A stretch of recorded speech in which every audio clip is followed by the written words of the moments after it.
Bien. Bueno, una pequeña introducción de quienes nos acompañan hoy, ¿sí?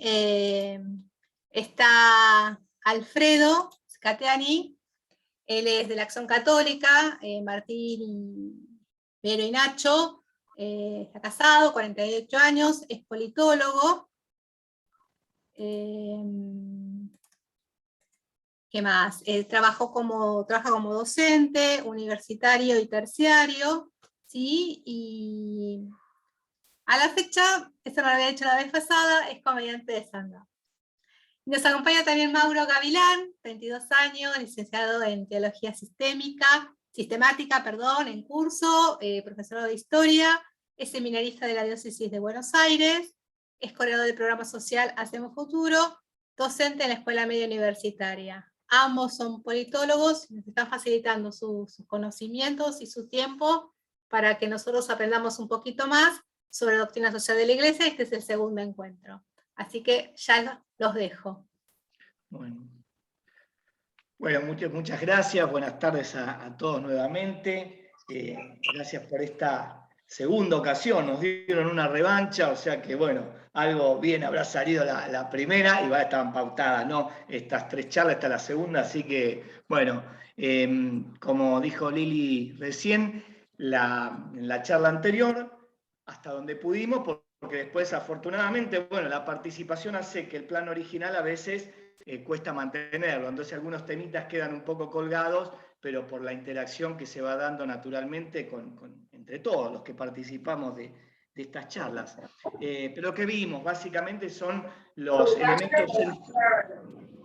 elementos centrales de lo que es la doctrina social de la Iglesia. Básicamente los principios y los fundamentos y los valores centrales que van a alimentar todo el edificio social, digamos, del pensamiento de la Iglesia, todo el edificio del pensamiento social de la Iglesia. Hicimos una introducción también histórica, bueno, y como dijo también Lili recién, vimos que los 4 principios centrales son un principio rector, que era el de la dignidad de la persona humana, que es el que va a regir todo el desarrollo de ese magisterio, de ese pensamiento que después la Iglesia lo va a aplicar a cada cuestión o a cada temática social, política, económica, ambiental, etcétera, etcétera. Pero parten de ahí, ese principio rector, la dignidad de la persona humana, creada a imagen y semejanza de Dios. Y los otros 3 principios, que son conexos, están íntimamente ligados, que es el principio de la primacía del bien común, el principio de subsidiariedad y el principio de solidaridad. Y otros 2 que ya son más específicos, pero que forman ese todo, ese corpus de principios que después se van extendiendo y se van especificando a cada temática, que es el destino universal de los bienes y el principio de participación social. Lo fuimos viendo de la misma manera que vamos a ver hoy la dimensión política del pensamiento del magisterio social.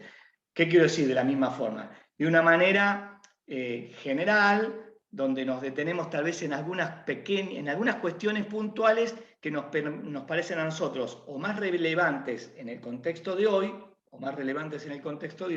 o que son las generales más importantes en cualquier situación. Lo que quiero decir es que por razones de tiempo y por la complejidad y la vastedad de estos temas, no podemos entrar en, por ejemplo, hoy que vamos a ver la dimensión política del pensamiento de la Iglesia, no podemos ver ni siquiera de todo ese aspecto, el tema político, todo lo que va desarrollando la Iglesia en su compendio de doctrina social. ¿Por qué? Porque por más que yo o que Mauro hiciéramos un esfuerzo de síntesis gigantesco, aún así no nos daría el tiempo para ver punto por punto. ¿Qué es lo que hicimos? Seleccionar los que nos parecen, como dije minutos atrás, los más importantes o los más vigentes. Obviamente, ahora voy a empezar a compartir pantalla, todo esto para cualquiera que quiera desarrollarlo en profundidad, como dije la charla anterior, bueno, pero yo la verdad que necesitaría ver un poco más a fondo, o concentrarme más en esto, o desarrollar más tal temática que hoy está muy vigente. Bueno, los invito a que puedan desde internet, o Lili también lo tuvo, porque de hecho me lo compartiste a mí en PDF, está todo el compendio de doctrina social de la Iglesia, de donde es como la fuente central de nuestras charlas, de estas 3 charlas. Pero lo que tratamos de hacer acá, y ahora ya vamos empezando a entrar en tema, es dar una introducción a estas dimensiones. Una introducción general, una introducción a la dimensión política, que es lo de hoy, y una introducción a la dimensión económica, que será la tercera y última charla. Pero bueno, tienen este carácter y esta un poco limitación, que el tiempo hace que si no tendríamos que dar 10 charlas de cada tema, sin exagerar, porque va pasando por muchos tópicos dentro de lo estrictamente político. Bueno, vamos entonces a ver si puedo compartir pantalla. Perdón por mi torpeza tecnológica, espero haberla depurado hoy respecto a la charla anterior. Bueno, voy a compartir, tengo que ir para atrás. Vamos primero a lo primero. La máquina está un poco lenta, así que ahí estamos.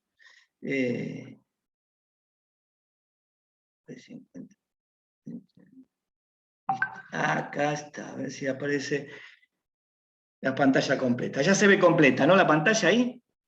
Les pregunto porque mi notebook. Está perfecto. Bueno, porque mi notebook está lenta. Bueno, perfecto, entonces la reacción que tiene, yo hago clic y es como que se queda un poquitito hasta que reacciona. Entonces no sé si del otro lado pasa lo mismo o no. Bueno, lo que tenemos acá es lo que dije recién.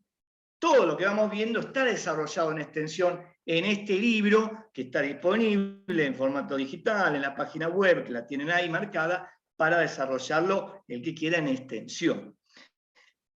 Esto es lo que repasé muy rapidito recién, los principios fundantes del magisterio social, y esto no lo voy a desarrollar hoy, pero creo que otra vez se nos quedó en el tintero. Lo dijimos de hecho, pero no lo trabajamos, que son los valores, los elementos axiales a nivel valórico del magisterio social, que son el valor central, que es el de la caridad, el amor, concebido el amor no en clave puramente humana o de los tiempos de cada época, sino el amor entendido desde el amor perfecto que es el de Dios. La verdad, la libertad y la justicia. Esos son los valores centrales que alimentan todo el pensamiento social de la Iglesia. Bueno, fue un pequeño flashback, ¿no? Para terminar de hacer el reencuentro con lo de hoy desde lo que vimos en la charla anterior. Y hoy lo que ya veríamos estrictamente, justamente en el capítulo 8 de este compendio, aparece el tema de la comunidad política, o sea, la dimensión política vista desde el magisterio. Y vamos a ver algunos tópicos, como dije, no todos, por este problema de síntesis que tenemos que hacer. Uno de los capítulos es justamente el fundamento y el fin de la comunidad política. La Iglesia hace mucho hincapié en este concepto, en el concepto de comunidad, así como vimos la importancia del bien común, aparece de nuevo este concepto ahora en la forma de lo que es la comunidad política, la importancia de la comunidad como lugar de vida y de desarrollo de la persona humana. Y a partir de ahí empieza a desarrollar algunos pensamientos, algunos tópicos puntuales que la Iglesia sostiene como centrales para entender después la política concretamente. La primera, que esto vamos a siempre ir hacia los mismos principios que vimos en la charla anterior. La persona humana es el fundamento y el fin de la convivencia política. Eso es lo que le da razón de ser a crear una comunidad y a darle después una organización política, de la cual va a surgir otro concepto clave que vamos a compartir hoy, que es el de la autoridad política. ¿Por qué es necesaria? Y la Iglesia lo reconoce así, que existe una autoridad política. ¿Y cómo se debe ejercer esa autoridad? ¿Desde qué principios son válidas y es legítima la autoridad política en una comunidad que precede a la autoridad? Primero está la comunidad. ¿Y de dónde deriva entonces esa comunidad política? De la propia naturaleza de las personas, de uno de los elementos claves de nuestra condición humana, que es la sociabilidad o socialidad, como lo quieran llamar, los dos valen, que es esa tendencia natural que tenemos todas las personas al otro en condición de nuestro par. Hemos sido creados por el mismo Dios y está inscrito en nuestra naturaleza esa tendencia justamente a la comunidad, a compartir con el otro. Y manda, perdón, porque me salen, ahora sí, ahí está. Ese es el fundamento. Y la comunidad política, como dijimos, deriva entonces de la naturaleza de las personas, de cada uno de nosotros. Y manda a observar estrictamente el orden inscrito por Dios en todas sus criaturas. La comunidad política encuentra en la referencia al pueblo su auténtica dimensión. Y acá viene una aclaración importante. Hay muchas importantes, pero esta es una de ellas. El pueblo, el concepto de pueblo desde el magisterio, no es una multitud amorfa, no es tampoco la sociedad de masas, en las cuales de alguna manera nosotros, sobre todo en las megalópolis, en las grandes ciudades en las que vivimos, estamos acostumbrados. El pueblo no es entonces eso, sino tampoco una masa inerte, que puede ser, dos conceptos que no dan para estas charlas, pero algún día sería bueno trabajarlos también, que no debería ser ni manipulable ni instrumentalizable, es decir, convertir a ese conjunto de personas, que es como va a definir la Iglesia al concepto de pueblo, conjunto de personas, dotadas cada una de ellas de una misma dignidad, que es inalienable. Bueno, ese conjunto de personas no puede ser concebido como una masa, como un pelotón a ser instrumentalizado, manipulado, usado para determinados fines. Cosa que tal vez, si uno lo lleva después a la práctica en lo que vemos cotidianamente, incluso en el ejercicio de la política real, la que vemos todos los días, bueno, acá empieza a haber algunos ruidos entre esta definición y lo que vemos muchas veces en la práctica. Y lo que caracteriza, en primer lugar, a un pueblo así definido es justamente el compartir la vida y los valores. Después vamos a volver sobre esto, la importancia de los valores, pero ya no en términos genéricos, como lo pudimos ver en la primera charla, sino en términos de los valores esenciales que debe respetar y promover la autoridad política, aquello que nosotros conocemos o concebimos como gobierno. Y acá volvemos, como lo anticipamos ya en el encuentro anterior, a estos conceptos y estos principios fundantes que debemos concebirlos permanentemente como un todo orgánico y armónico. El concepto de dignidad de la persona humana, la primacía del bien común, y ligado a ambos, obviamente, aparece el concepto de los derechos humanos. Esos derechos reales y concretos que cada persona posee por su sola condición de tal. Por su sola condición de tal. Entonces, ¿qué nos va a decir el magisterio respecto a la autoridad política? ¿Qué es lo que estamos trabajando? ¿Qué es lo que estamos viendo? Que una de sus funciones fundamentales e irrenunciables es justamente tutelar y promover los derechos humanos, pero definidos de esta manera, no de cualquier manera antojadiza o de conveniencia para algunos sectores o para algunos intereses, sean políticos, ideológicos, económicos. Sí, y acá aclarar una cosita, Alfredo. Sí. Acá es importante entender que el concepto de comunidad política históricamente tiene un desarrollo histórico, ¿no? No nace de la nada. El concepto de comunidad política, si se quiere de alguna manera, un sinónimo no tan cercano podría ser el Estado, ¿no? Pero el concepto de comunidad política dentro de la Iglesia nace contraponiéndose, o mejor dicho, haciendo un poquito de sombra a el concepto de comunidad política desde el marxismo y desde el liberalismo. Si agarramos un texto marxista, ¿no? Si vemos el Manifiesto Comunista, el Capital, si vemos o cualquier otro texto liberal, lo que vamos a ver que tanto para el marxismo como para el liberalismo, los valores, hay uno que predomina sobre el resto. Si vemos en el marxismo, el que va a predominar es el bien común por encima de la individualidad de la persona. Si vamos al liberalismo, vamos a ver que la libertad individual de cada persona predomina sobre el bien común. Entonces, acá vemos un desbalance concreto.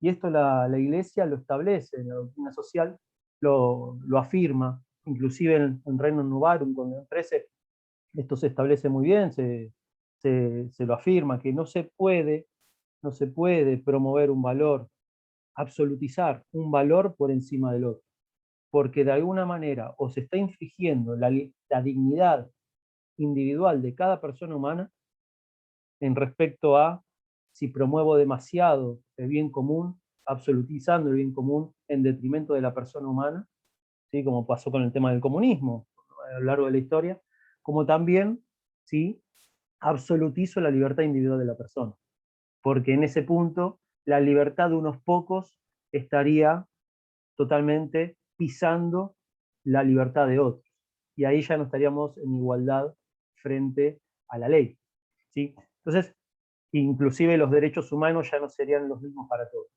Entonces, acá hay un debate muy rico que se da en el concepto de comunidad política y cuáles son sus fundamentos, ¿sí?, de este concepto. Si los fundamentos son un solo valor, libertad o igualdad, o si es un conjunto de valores que represente la dignidad de la persona humana. Alfredo, ¿te dejo seguir? Sí. Entonces, perdón, vuelvo para atrás para anticipar algo. Ahora, como lo anticipé igualmente, pero lo vuelvo a decir. Vamos a ir de toda esta generalidad, ir parándonos en algunos conceptos, en algunos postulados que hace el magisterio en esto que yo le decía, que me parece que hoy, por su vigencia actual o por la importancia profunda que tiene, seleccioné o preseleccioné de todo el desarrollo que hace la Iglesia en materia política. Y uno de estos es justamente, yo lo marqué así, no lo dice exactamente así, pero muy parecido.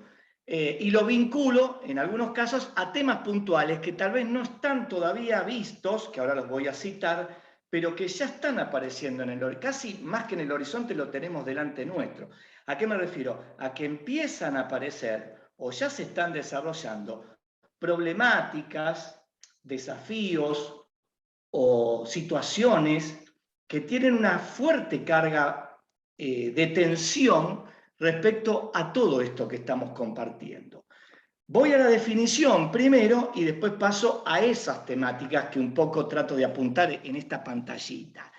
¿Qué nos dice la Iglesia? La comunidad política tiende al bien común cuando favorece un ambiente humano. Ya definimos nosotros a qué llama la Iglesia persona humana. Entonces ese ambiente es un ambiente de personas humanas en la cual todas tienen una dignidad inmancillable, una dignidad intangible, inalienable.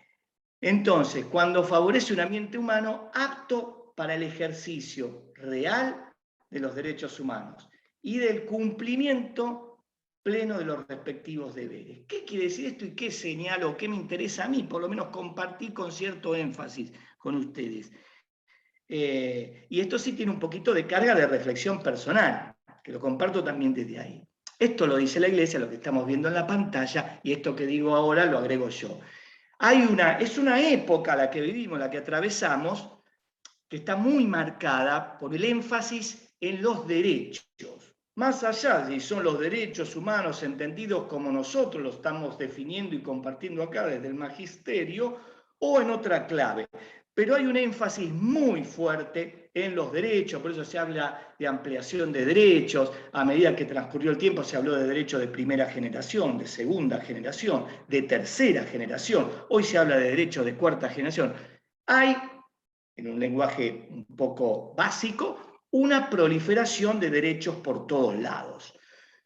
Algunos fundados realmente en derechos realmente centrales, como el derecho a la vida, principal y elemental derecho humano, y otros que no vamos a hablarlos ahora, pero que cada vez se especifican más y se vuelven como más complejos de poner en armonía con otros derechos básicos.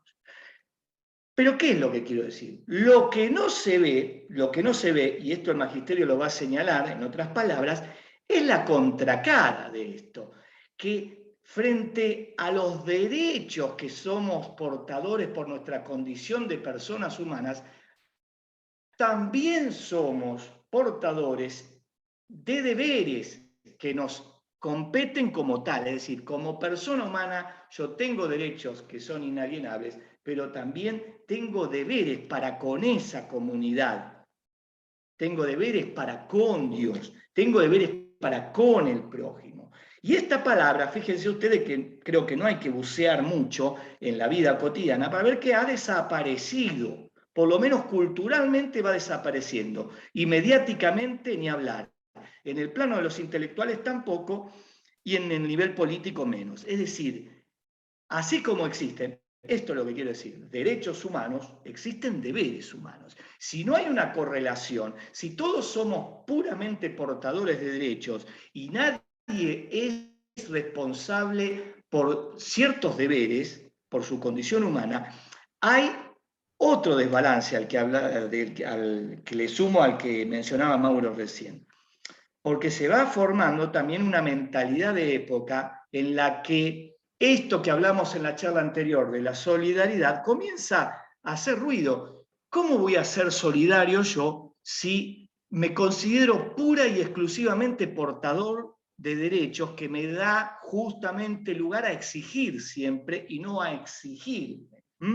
Entonces, la comunidad política debe ser, vuelvo al magisterio de la Iglesia, un ámbito donde armónicamente podamos ejercer nuestros derechos, pero también cumplimentarlos con nuestros deberes, con el ejercicio, el cumplimiento pleno de nuestros deberes como ciudadanos y como todos los roles que desarrollemos cada uno en su sociedad, como padre, como madre, como hijo, como alumno, como docente. Pero fíjense que esta palabra hoy tiene muy mala prensa, es una palabra que se ha vuelto difícil de establecer. Hablar de deberes es algo incómodo hoy en día. Sin embargo, en el magisterio de la Iglesia sigue presente, no ha desaparecido. Por eso quería señalar. Inclusive Alfredo, para darle un fundamento más teológico, si se quiere, al concepto de comunidad política y lo que acarrea este concepto, que es no solamente derechos, sino también deberes para que esa comunidad política sea tal. Si le damos un fundamento más teológico, todos sabemos, ¿no?, que el Génesis, Dios nos crea imagen y semejanza, eso lo hablamos en la primera charla y todos ya lo sabíamos. Pero uno de los pasajes que siempre pasa inadvertido es que cuando el hombre peca, la consecuencia de ese pecado, no es concretamente o únicamente que el hombre ahora va a tener que trabajar para ganarse el pan o sufrir para ganarse el pan, sino concretamente es lo que sucede con Caín y con Abel. Caín le dice a Dios después de haber matado a su hermano: ¿acaso yo soy el guarda de mi hermano? ¿Acaso yo soy responsable de mi hermano? Esa es una pregunta que nosotros, o que por lo menos nos interpela como un deber. Yo soy el guarda de mi hermano, me tengo que interesar por mi hermano. Uno de esos deberes es interesarse por el hermano. Entonces acá vemos un ejemplo de deber dentro de un fundamento teológico. Y es más, cuando hablamos de libertad dentro de la comunidad política, cuando hablamos de los derechos, ¿no? Yo tengo el derecho de ejercer, si se quiere, mi sexualidad como quiero, mi cuerpo, mi decisión, o inclusive yo me puedo casar con quien quiera y demás. tenemos que entender que la libertad de la persona es libertad porque Dios nos da esa libertad, y no porque ideológicamente nosotros y el hombre la estableció. Si entendemos que el hombre estableció esa libertad, la libertad va a variar de época en época. El concepto y el valor de libertad va a variar de época en época. Es decir, yo voy a tener la libertad hoy de matar a alguien y va a estar fundamentado. El día de mañana voy a tener la libertad de casarme con una vaca y va a estar fundamentado. ¿Sí? Entonces, de alguna manera, si la libertad o los valores no están fundamentados concretamente en algo que trasciende a la persona humana, en algo que va más allá de la historia y del tiempo, que en este caso concretamente estoy hablando de Dios, la libertad y los valores cambian a lo largo del tiempo, mutan, porque el hombre los hace cambiar y siguen los signos de los tiempos.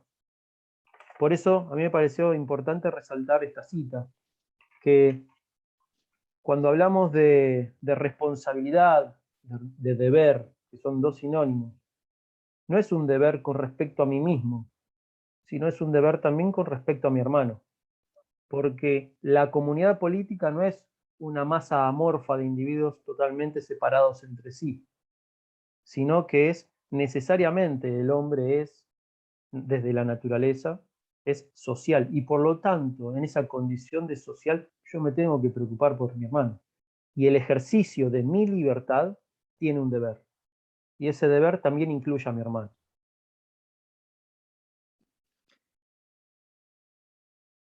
Bien, el otro tema que se desprende de esto, que esto es más complejo, simplemente lo quiero citar porque me parece, como decía hace un ratito atrás, me parece que hay cosas que no dan para hablarlas hoy, por lo que sea, por tiempo, por la complejidad que tienen, porque se ramificaría mucho el tema y después es como que no sabemos de qué estábamos hablando o cómo comenzó todo esto, ¿no? Pero sí citarlo, porque a veces son temas que no están tanto en la primera plana de ningún lugar, de ningún medio, pero que se van desarrollando en silencio, pero con efectividad, que son desafíos en el campo ético, que tarde o temprano van a pasar a un plano más masivo. Y nosotros, por eso celebro estos momentos, estas charlas, estos encuentros, tenemos que estar formados para entender, hablando en un lenguaje ya más político, cómo nos vamos a plantar ante estos fenómenos. Yo seleccioné estos 4, de los cuales no voy a hablar, solo los cito muy chiquito, pero para que lo tengamos en nuestra agenda mental, sobre todo cuando, como es en este encuentro, estamos hablando con personas que están trabajando políticamente en una fuerza política y que en algún momento esta agenda de temas, que hoy todavía les puede parecer raro a muchos, es lo que va a ir penetrando y va a poner en contradicción estas definiciones que estamos compartiendo acá. Hablamos de un ambiente humano, desde la Iglesia hablamos de un ambiente humano, centrado en la dignidad de las personas, la primacía del bien común, todo lo que ya vimos. Por otro lado aparecen fenómenos que de mínima, vamos a decirlo suave, plantean un desafío muy fuerte a esta concepción de la persona, a esta concepción de la comunidad, etcétera, etcétera. Uno es el fenómeno del transhumanismo, a esta corriente que todavía la conocen o la escuchan algunos que tal vez nos interesa el tema porque nos llamó la atención o porque están en eso de alguna manera ligados, pero todavía no está no está en la boca de todos, digamos, ni en la cabeza de todos. Pero ¿qué es básicamente? Esta idea de que la naturaleza humana puede pasar a otra instancia. Ya la naturaleza humana, así definida como nosotros la definimos, somos criaturas divinas, hechas a imagen y semejanza de Dios, bueno, eso ya está para esta corriente, ya fue. El ser humano puede pasar a otra liga. Y ahí, bueno, no voy a hablar de Biblia porque no es lo mío, no me quiero meter en... Pero ahí empieza, no, el tema, volvemos a Adán y Eva, ¿no? Cuando la serpiente le dice, Dios no quiere que sean como Él, pero come tranquila. Bueno, el transhumanismo de alguna manera dice, bueno, el ser humano con su naturaleza llegó hasta acá, tenemos que ir por más, tenemos que insertarle tecnología en el cuerpo, elementos químicos, etcétera, etcétera. Obvio que no voy a desarrollar el tema y obvio que es mucho más complejo que esto que yo digo con 2 o 3 palabritas. un experto en el tema dirá, bueno, pero no es así, estás diciendo las cosas, estás diciendo cualquier cosa. Bueno, pero el centro del pensamiento, yo cuando terminemos el curso, eso te pido, Lili, que me lo recuerdes vos, les voy a dejar, compartir nada más, algunas cosas, digo, bibliografía, materiales, links, que pueden ayudar a ir siguiendo estos temas de alguna manera, para que también puedan ver quienes participan de estos encuentros, bueno, de dónde va sacando estas cosas este tipo que me está hablando, ¿no? Pero lo que digo, este tema en los centros de poder ya está instalado. En las agendas de quienes le imponen la agenda a otros, los grandes grupos que prestan dinero, las organizaciones internacionales, la ONU, Fondo Monetario Internacional, Banco Mundial, etcétera, tienen estas agendas, tienen estos temas en su agenda y lo imponen a los países que contraen deuda o entran en acuerdos o en tratados con estos organismos. Pero es muy largo el tema. Pero yo lo quería dejar porque creo que son temas que ponen en cuestión todo lo que estamos viendo nosotros, más allá de que ahora no los podamos ver. Son de ahí del partido de...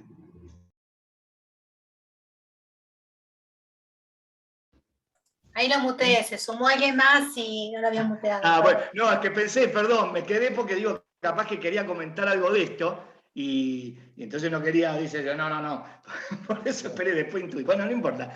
Ese es un tema, ¿no? La relación, vamos a decir, la relación entre la tecnología, la relación entre un grupo de... estos elementos químicos, tecnológicos, etcétera, etcétera, y cómo entran en juego con la persona humana.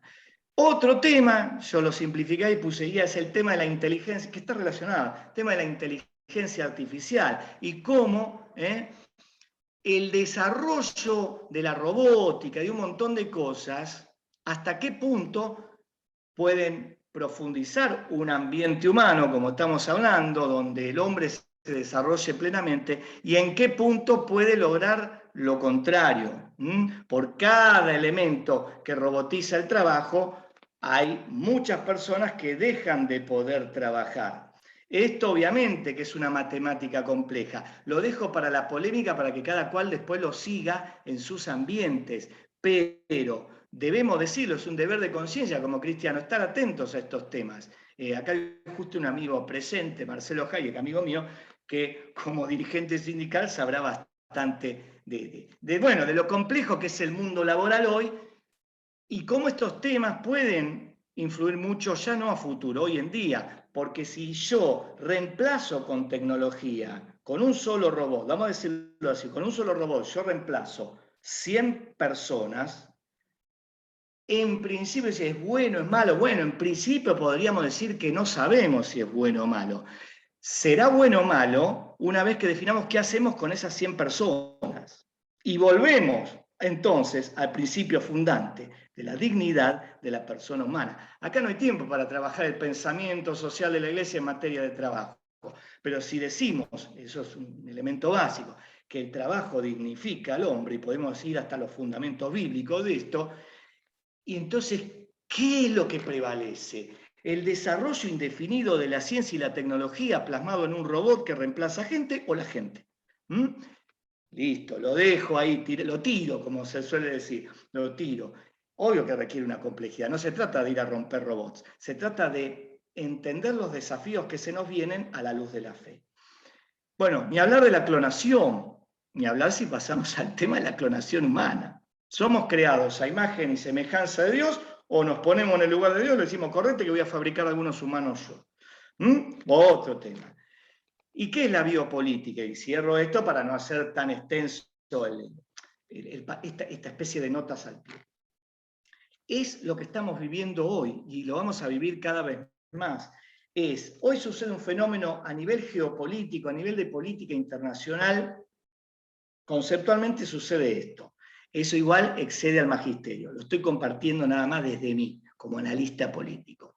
Los estados, como los conocimos siempre, de los países, de las naciones en las que vivimos, a través de sus gobiernos, han experimentado una pérdida y una ganancia de soberanía. que hace mucho ruido con este magisterio.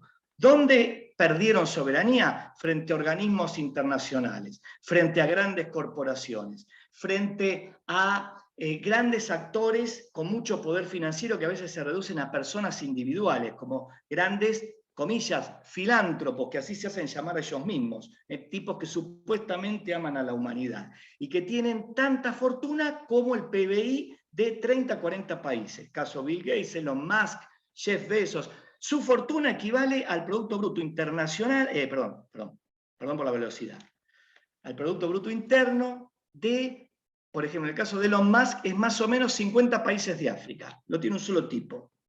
En su, no sé dónde los guarda, bueno, es todo dinero digital hoy en día. No estoy criticando la riqueza, estoy diciendo que aparecen actores que ganan mucho poder a expensas del Estado. Entonces el Estado pierde soberanía para afuera y para arriba, o sea, pierde soberanía con actores más grandes externos a su territorio. ¿Y dónde la recrudece hoy en día?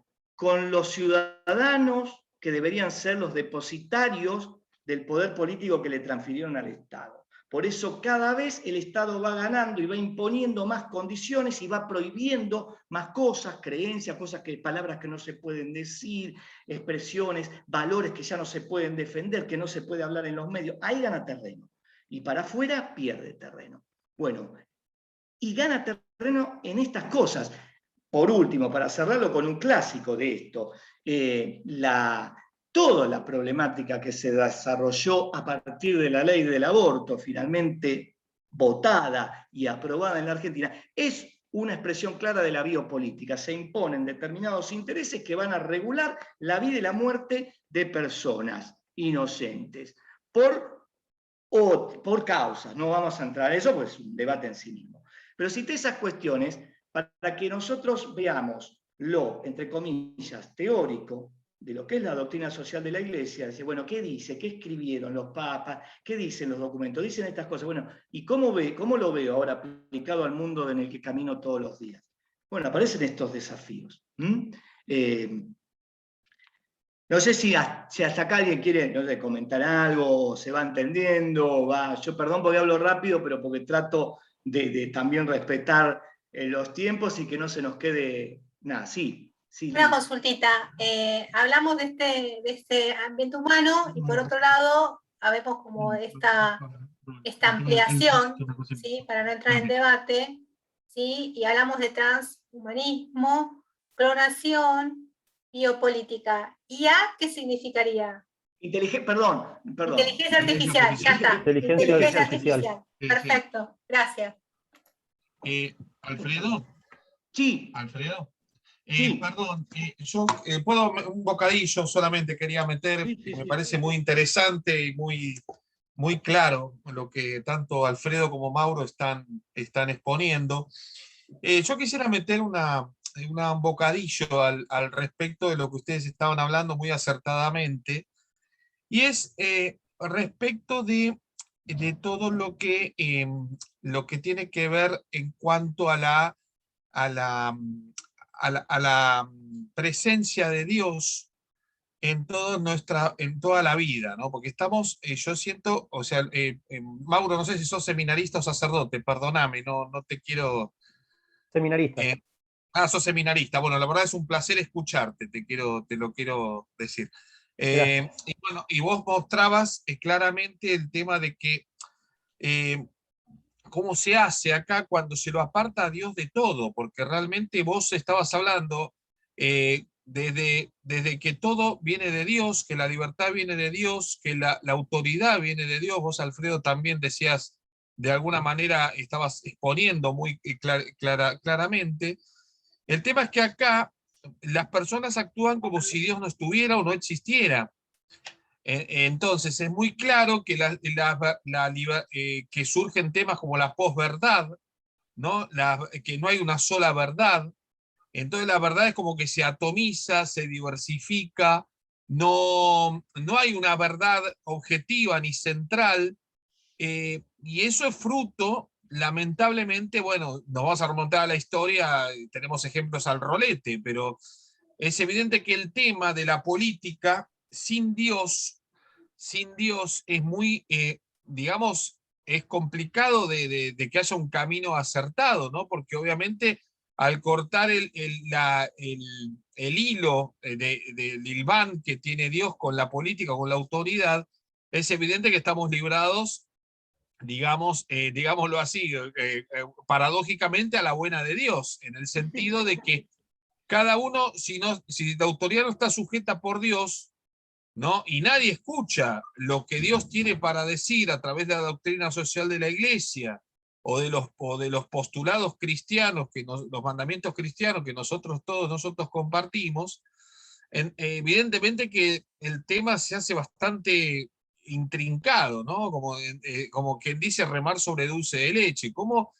La pregunta es, ¿cómo se vuelve a insertar a Dios en todo esto? Porque es evidente que Dios está ausente en todas este tipo de decisiones. Digamos, justamente vos citabas el tema de la filantropía, que justamente la filantropía es un término que se vació de contenido, en cuanto que la filantropía era el interés de las personas humanas en cuanto hijos de Dios, ¿no es cierto? En cuanto comunidad de Dios, como hijos de Dios. Ahora la filantropía es una palabra que se ha utilizado, digamos, para encaramar o para enmascarar otros propósitos de espurios y viles, ¿no es cierto? Como es el caso de Bill Gates, de George Soros, ¿no es cierto? Que justamente de filántropos no tienen absolutamente nada. Lo que quieren, en vez de cuidar a la humanidad, quieren exterminarla, a tal Son punto que da... misántropos más que filántropos. Claro, exacto. Vos fijate que a mí lo que me dio mucha, no sé cómo decirlo, no quiero extenderme mucho porque mi capacidad de síntesis es nula, ahora corto enseguida, pero quiero agregar un bocadillo, que todo el mundo escuchaba atentamente cómo Bill Gates en un escenario decía que había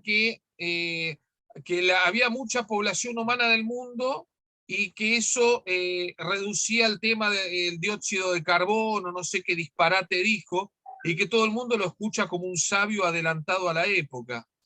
Y siendo que, como diciendo, bueno, está bien, es igual que en el aborto, ¿no? Como a mí no me va a tocar, o quién sabe si me toca a mí, ¿no es cierto? Entonces, es como que aparecen esos falsos dioses con minúscula, ¿no? Donde desvían el foco de atención hacia otros propósitos que justamente no son los que Dios quiere de nosotros. Entonces, lo que yo quería, digamos, mechar y como, digamos, refrendarlo de alguna manera, y dígame si estoy acertado o no con lo que estoy diciendo, me parece que Dios en la política está muy, muy ausente y que es necesario que la política vuelva a Dios.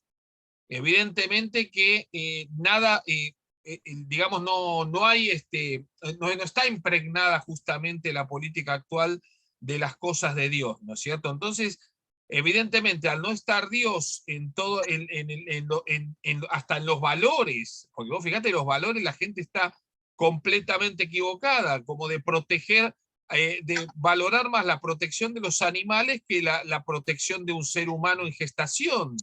O sea, eso es algo que veo subvertido hace un buen tiempo, así como muchas otras cosas, ¿no? Tampoco estoy hablando en contra de los perritos que son divinos, me encantan, pero me refiero a que no se puede, el orden se ha subvertido justamente por esa jerarquía, esa ausencia de jerarquía o de autoridad que vos justamente, Alfredo, citabas, ¿no es cierto? Que tan necesaria es y que muchas veces se discute, ¿no es cierto? La mismísima autoridad de Dios. Bueno, no sé, hice un mejunje, eso quería decir. No, pero se entendió, no. Perdón, tu nombre porque me sale Verónica. Ignacio Camarata es mi nombre, soy el marido de Verónica. Ignacio, bueno, dos cositas, porque obviamente planteaste muchos temas y celebro que sea así, porque la idea es un poco esto, ¿no? También, no que estén todos así y dicen, bueno, terminó, me voy. No, porque bueno, justamente me resulta así muy que celebro.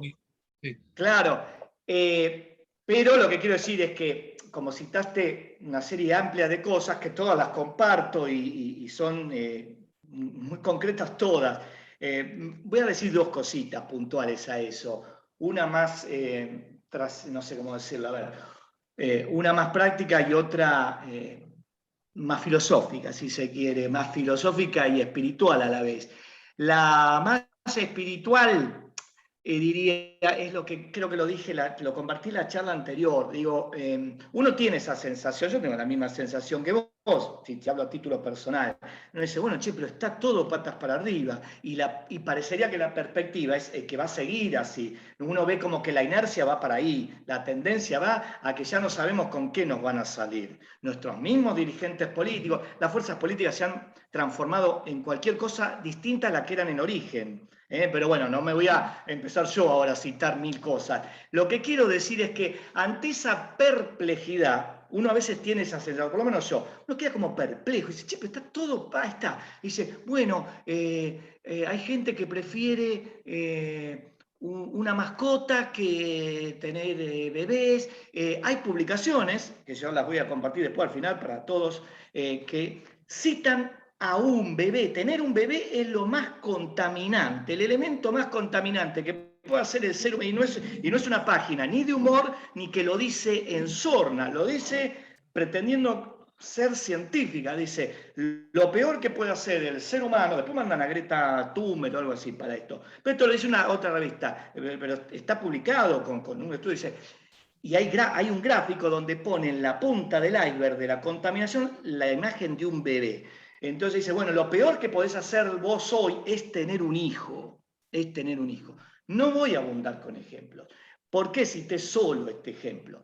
Porque uno ante cosas así, y muchas más, como todas las que vos citaste, uno tiene esa sensación de perplejidad y puede caer en una tentación que es muy del demonio, no vamos a hacer demonología acá, pero que es muy del maligno, que es el desaliento, que es la tristeza, la amargura. Decir, bueno, esto está, ya está, cerremos, esto no da para más, hasta acá llegamos. Bueno, es una tentación en la que no podemos caer nosotros como cristianos. Entonces, ¿qué diría yo? Con mucha humildad, obviamente, pero un poco lo que dije, los tiempos son de Dios.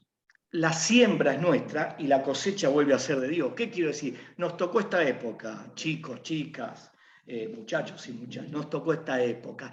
No podemos controlar el futuro, no podemos controlar ni siquiera nada. En casa a veces uno no controla ni siquiera la pava en el fuego. Entonces... Lo podemos iluminar con el testimonio, me parece a mí un poco respondiendo a Nacho, ¿no? ¿Qué podemos hacer ante tanta oscuridad, ¿no? Ante tanta ausencia, ante tantos despojo de Dios, ¿no? Me parece que pasa por justamente uno como docente, como profesional, como gerente, como sindicalista, como empleado, como madre, como padre, iluminar. Que tampoco es fácil, o sea, decir, bueno, iluminar como madre, re fácil, no, te la regalo, tener 3 adolescentes inmersos en el mundo para iluminar a mis propios hijos. Y creo que ese es el desafío y eso es lo que nos pide Dios, iluminar en ese metro cuadrado en donde estemos, sí, en la participación que estamos. Dios cosechará. Nosotros solo somos instrumentos y nos ponemos al servicio, pero justamente ser luz. Me parece que pasa por ahí. Parecería, viste, bastante poético mío y muy enamoradizo, pero me parece que en lo sencillo y en lo simple y en estas cosas claras que nos están compartiendo Alfredo y Mauro, en estas palabras claras que nos llega con tanta claridad y nos gusta y degustamos lo que nos están contando, creo que pasa por ahí, ¿no? No en cosas complejas, en, estrategia, en hablar con claridad. El ser humano es esto, hablar de la dignidad, y tal vez no hablar tanto de la iglesia, porque decís iglesia y espantás a todos, pero sí hablar desde uno, el testimonio de uno, y creo que ahí uno puede ser luz. Cuando Sí, vemos sí. la... Perdón que te interrumpa, Alfredo, No, por te favor, agrego por una favor. cosita. Algunos puntos. Primero, con respecto a lo que dijo Nacho, Ignacio. Benedicto, bueno, esto lo conocemos, Benedicto dijo una vez que estamos en la dictadura del relativismo. ¿Sí? Eso todos lo sabemos. Pero es lindo recordarlo porque así sabemos y nos contextualizamos nosotros mismos en esta realidad. Nosotros como cristianos estamos inmersos en un ambiente relativo, ¿sí? No subjetivo, de que cada persona tiene su propia subjetividad, es decir, sus propias emociones, percibe la realidad de una manera, sino que estamos en una época en la cual la verdad con mayúscula es puesta en duda, ¿sí? Y cada persona tiene una verdad. Ahora, uno se pone a pensar, ¿cómo nace esto? ¿Cómo de un día para el otro nace esto? No, no nace de un día para el otro, ¿sí? Acá tenemos que entender que cuando hablamos de dictadura del relativismo, es una manipulación política. Esto fue puesto concretamente y diseñado meticulosamente para que esto sea así. Cuando hay confusión, ¿sí?, sobre el horizonte hacia donde uno tiene que ir, cuando hay confusión, es una estrategia para que los grandes grupos de poder puedan manipular. Concretamente es así. Pongamos en ejemplo de esto.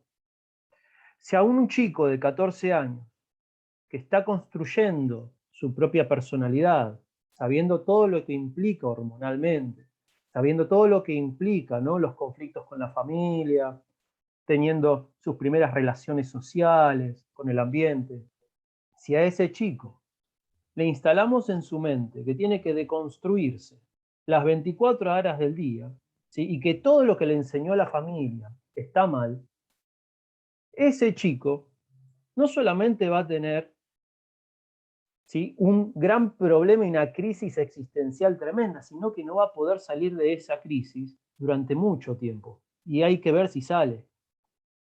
Entonces, cuando pensamos y observamos cuáles son las palabras que se utilizan en los grandes discursos de poder, desde lo político, desde lo económico, acá vemos sutilmente cómo se trabaja. La vez pasada habíamos hablado que ya no se habla de pecado, que se habla de me confundí, me equivoqué, pero de pecado no se habla. Porque la equivocación del ser humano tiene una razón teológica, bíblica. Entonces, si negamos cuál es el origen del error humano, que es concretamente el querer ser como Dios, ser autónomo, independizarme de Dios, que tiene que ver inclusive con la libertad, ¿no?, porque el hombre decide concretamente no seguir a Dios. Cuando hacemos eso, lo que estamos haciendo es concretamente decir, voy a divinizar o autodivinizar el poder humano. Entonces acá hay dos, y con estos dos puntos termino. Hay dos, de alguna manera, hay dos puntos que hay que resaltar y hay dos caminos incorrectos, que uno nos incluye a nosotros, inclusive como cristianos. El primero es cuando el poder humano intenta desvincularse de Dios, sacarlo, concretamente. Entonces, estamos en esta época en la cual el ser humano quiere introducir en su naturaleza tecnología para llegar a ser como Dios, ¿sí?, divinizarse, negando la existencia de Dios, o ni siquiera hablando, ¿no?, ignorándola. O nosotros como cristianos también tenemos la debilidad de querer ser Cristo, de pensar que somos Cristo. Cuando nosotros desde nuestro discurso, a veces, por la pasión que tenemos por la búsqueda de la verdad, por alcanzar la verdad, por el amor que tenemos a la iglesia, muchas veces nosotros caemos en pensar que nosotros mismos somos Cristo. Y no somos Cristo. Entonces, ahí estamos divinizándonos a nosotros. No estamos negando la existencia de Dios, pero sí estamos poniéndonos en una posición que no nos corresponde. Entonces, por eso es muy importante las palabras. Y con esto termino. Si uno ve la historia bíblica, ¿no?, concretamente la historia bíblica, no en términos de enseñanza, sino la historia tal cual fue, decimos lo siguiente: hay como un ciclo. En la historia profética lo que uno se ve es el pueblo de Israel está muy contento porque sigue a Dios, entonces tiene muchos frutos eso, ¿no? Los ejércitos de alrededor no los invaden, ¿no? Viven en una armonía con Dios y por lo tanto eso trae muchos frutos positivos. Pero el bienestar ese lo lleva muchas veces a empezar a olvidarse de Dios. Se empieza a olvidar de Dios. El poder humano empieza a hacer, ¿sí?, a a desvincularse del poder de Dios, ¿no? De la concepción de la verdad. Ahí es cuando viene la crisis, concretamente lo traumático en el pueblo de Israel. Viene lo traumático, todos los imperios los empiezan a invadir, son deportados a Babilonia, son esclavizados. Pero luego el pueblo recuerda cuál es nuestro origen, de dónde venimos. Memoria Israel. Nuestros antepasados son de Israel, porque somos cristianos. Entonces, memoria Israel, ¿de dónde venimos? Es aquel Dios el que te sacó de Egipto. Es aquel Dios el que te sacó, te hizo volver de Babilonia, te hizo volver a Israel. Entonces, cuando el pueblo vuelve a recordar de dónde viene, ahí todo empieza a estabilizarse. Vuelve a recordar que Dios tiene que estar en su vida. Tiene que estar en su vida. Entonces, hay un proceso de reconversión. Y creo que nosotros como cristianos tenemos un plus. Y es que lo dijo Liliana y lo dijo Alfredo. Si no confiamos en la gracia, si no confiamos en que el poder de la oración es efectivo, es real, y si no mantenemos un vínculo con Cristo en la oración personal y también comunitaria y familiar, nosotros nos vamos a terminar convirtiendo en una ideología. Y nosotros, como cristianos, no seguimos una ideología, sino que seguimos a Cristo. No queriendo ser como Cristo, sino intentar seguirlo, no poniéndonos delante de Cristo, ni tampoco atrás, sino al costado de Él. Bueno, me pareció claro, no quiero abundar yo. Cierro esto que planteabas vos, Nacho, y que me ganó de mano Lili, así que ¿para qué sobreabundar en lo que quedó claro? Pero cierro un poco. Había dicho lo filosófico, el tema de la cosecha, la siembra, los tiempos son de Dios. Bueno, tú, Mauro, abundó mucho desde ahí y le doy como un toquecito, nada más, un toquecito a lo que dijo Lili, que dijo, bueno, cada uno tiene su metro, me quedé con lo del metro cuadrado, me pareció muy bueno. Su metro cuadrado, todos los días tenemos, y más de un metro cuadrado. Tenemos, todos los días Dios nos pone pequeñas oportunidades. La tentación, de nuevo, del maligno es creer que por pequeñas nos sirven. Los benedictinos tienen una frase que es famosa, que es ora et labora, es decir, rezar y laburar, rezar y laburar. Y una prueba de por dónde va el camino, bueno, es este encuentro. No sabemos qué va a hacer Dios con eso. Yo siempre pongo este ejemplo, se volvió un poco anecdótico, pero ya vuelvo a las pantallas. Y lo saco un poco del terreno estrictamente espiritual o religioso, pero como a veces pequeñas cosas que parecen que no sé qué fruto puede dar esto, este encuentro, esta charlita, o esta nada, estas dos palabritas que intercambié con un amigo, en la mano de Dios pues, no sabés hacia dónde dispara eso, porque también las cosas malas no sabemos cómo empezaron, y las buenas también, por suerte. Yo tenía una profesora en el año 1987, en tercer año, colegio que iba yo, colegio industrial, que siempre nos decía esto. Yo no le entendía nada en ese momento, pero todas las clases nos decía, el peor enemigo de la humanidad es la estupidez. Y todos decíamos, qué estupidez lo que dice, porque el peor enemigo, es la guerra nuclear, no sé, bueno, teníamos los clásicos, ¿no? Decíamos, no, los enemigos de la humanidad, los nazis en su momento, bueno. Pero por algo, no sé, porque Dios quiso que me quede la frase, pues no me lo olvidé más, pero me lo decía, y todos nos reíamos de ella, del colegio, de todos nos reíamos, bueno, no importa, de la secundaria. Alfredo. Viendo muchos hechos y cómo van degenerando ciertas cosas o cómo van derivándose cosas que decís, ¿cómo empezó todo esto? Y nadie se da cuenta. Bueno, digo, empecé a entender a esta profesora, que lo único que hizo fue en sus simples clases de colegio decirnos, cuidado, el peor enemigo de la humanidad es la estupidez. ¿Qué quiere decir? Me dejó una enseñanza enorme que hoy para mí, 40 años después, o un poco menos, 35 años después, es casi uno de los principios fundantes para entender la sociedad en la que vivo. Nos dominan a partir de estupidizarnos previamente. Obvio que es un pensamiento personal, esto no está en el magisterio.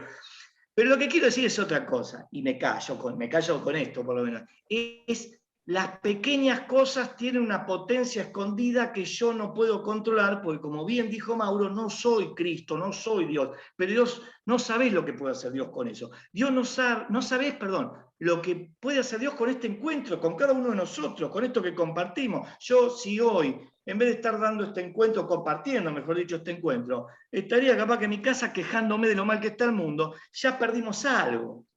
Y así cada uno. Digo, la fe no hay que perderla, porque también es una tentación esa, decir, bueno, ante lo humano, si yo no lo religo hacia arriba, la sensación es de derrota. Pero nosotros sabemos como cristianos que esta batalla está ganada. Lo que no nos dijo nunca Dios es que no había que dar el combate. Entonces, la batalla está ganada, pero en tiempos y en términos de Dios, no nuestro. Por eso uno tiene esa sensación que vos decías, Nacho, ahora dice, bueno, está todo dado vuelta. Y sí, esto es una batalla permanente contra Cristo, contra el orden natural establecido por Dios. Obvio que no lo diría así, con esta intensidad y con esta precisión en otros foros, pero no porque me dé vergüenza, porque uno, acá hay gente que hace política, sabe también que hay que ser manso como paloma y astuto como serpiente. Entonces uno sabe también a quién decirle cada qué, ¿no? Aunque el mensaje siempre tiene que ir a la verdad. Pero bueno, me voy a parar y seguir con cosas y tenemos otros temitas. Pero bueno. Tengo una cosita a lo que vos dijiste. Una cosita sola, no quiero ser pesado, pero no quiero dejar de agregar, de la misma manera que vos aprendiste eso de la estupidez humana, yo en segundo año, en el mismo año que vos cursaste tercero, aprendí otros dos términos fundamentales que me marcaron para toda la vida, que fueron la masificación y la alienación. Y eso lo aprendí en educación cívica y me quedó para siempre. O sea, esos dos términos a mí me dijeron, entonces ahí como que tuve un clic en mi vida, dije, bueno, esto es lo que no hay que ser. Y justamente a lo que el mundo te propone. No, vos tenés que dejarte el pelo largo, tenés que fumar, tenés que ir a los boliches a la noche, tenés que hacer esto para ser alguien, si no, no sos nadie. Entonces, viste, entonces justamente todo lo contrario a eso, entonces dije, bueno, entonces voy a ir en contra de todo eso, en contra de la corriente, ¿no es cierto? Sí. Y era un valor, si vos decís muchas comillas, no es cristiano, es un valor moral, ¿no? Pero quizás no sea cristiano, obviamente que todo lo bueno se desprende de Dios, claro está. Y recojo lo que dijo tanto Lili como lo que vos dijiste y lo que dijo Mauro respecto del metro cuadrado y de los muchos metros cuadrados que nos tocan y las pequeñas semillas que vamos sembrando en el camino. Obviamente los árboles crecen lentamente y sin hacer ruido, ¿sí? O sea, de eso estoy completamente de acuerdo. Sí, aunque el puntapié inicial era el tema de la inserción del drama, de lo dramático que nos resulta el desprendimiento de Dios de la política, que quedó muy graficada cuando asumió nuestro ministro de Educación, que apartó la Biblia, ¿no es cierto? Que eso fue una provocación, ¿no? Es muy gráfico lo que ocurrió y que ya el enemigo está desenmascarándose completamente, ya no disimula más nada, ¿no es cierto? Entonces, eso fue todo una visión de la situación actual, ¿no? Sí, son postales de época muy fuertes, ¿no? Capaz que sirve para sacudirnos y para hacernos entender en qué mundo real estamos viviendo, ¿no? Son tan notorias, tan gráficas justamente las cosas que vemos que van achicando el margen de duda, ¿no? Por lo menos yo lo veo así. Pero bueno, todas son cosas que la vamos viviendo a diario y que tenemos que, justamente por eso estas instancias son buenas, pues nos formamos para entender mejor en qué escenario nos estamos moviendo, en qué mundo estamos viviendo. A ver si puedo, ahí está. Bueno, después, ¿qué sigue? ¿Qué nos dice la Iglesia? Dentro de todo este fenómeno de la autoridad política que estamos viviendo. Bueno, la convivencia, habla en un momento de la convivencia basada en la amistad civil. Dice, el hombre es una persona, no solo un individuo. Pero bueno, ya lo vinimos trabajando. Una persona que es, desde esta mirada, de esta definición, una naturaleza dotada de inteligencia y libre albedrío. Bueno, es un poco el corolario de todo lo que estamos viviendo al revés. Es decir, a la persona hoy, si vemos, sin abundar en eso, si vemos opinión personal y calificación, perdón, el patético cierre de campaña de, no sé, por lo menos de las principales fuerzas políticas, ¿A qué nivel llevaron la publicidad política, las cosas que dijeron, etcétera, etcétera, etcétera? Es exactamente concebir a la persona humana como todo lo contrario a esto que estamos viendo en pantalla. Es concebir al otro como justamente un verdadero estúpido, al que le puedo decir ya la barbaridad que se me ocurra, porque ya no tengo ganas ni de elaborar un pequeño discurso. Ya, lo que dijiste vos, Nacho, recién, es decir, ya me saco la careta y digo la primer pavada que se me ocurre, total me vas a votar igual. Bueno, después vienen las sorpresas. Después tuvieron algunas sorpresas algunos, otros no tanto, pero digo, celebro que cada tanto la naturaleza humana aflora y demuestra que no hay que subestimar al ser humano, no le podés tratar de idiota todo el tiempo, porque en algún momento, por lo menos algunos se cansan y se dan cuenta. Pero puse esto esto es algo más mío el ejemplo, pero si nosotros vemos las frases, las actitudes y las cosas que en el cierre de las PASO cada uno pudo ver, es síntoma de una época, es síntoma de la descomposición de todo lo que vemos en estas pantallas, al revés, es decir, todo lo que vemos en esta pantalla al revés. Y fue muy simbólico, Por eso, esto que dice acá, ¿no? Todo actor social o político, no solo los grandes, no solo los dirigentes políticos, todo actor social y político, todo grupo humano, debe respetar estas dos condiciones, respetar la inteligencia que tiene el otro, el prójimo, y su libre albedrío, su derecho a poder decidir libremente, sin manipulaciones, sin esto que decías vos, Ignacio, sin masificar y alienar al otro como si fuera un simple instrumento. Pero bueno, es la época que nos toca y nada más, no hay mucha vuelta con eso. ¿Qué nos dice la Iglesia con el tema de ahora el principio fundamental del Evangelio, que es la caridad? Es el amor, es el precepto evangélico de la caridad, ilumina el significado profundo de la convivencia política. A pesar, vamos a la práctica, a pesar de la bronca, sobre todo los que somos un poco viscerales, que tenemos una personalidad intensa, por decirlo así, tenemos que lidiar con nosotros mismos. Nuestro primer prójimo difícil es uno mismo a veces.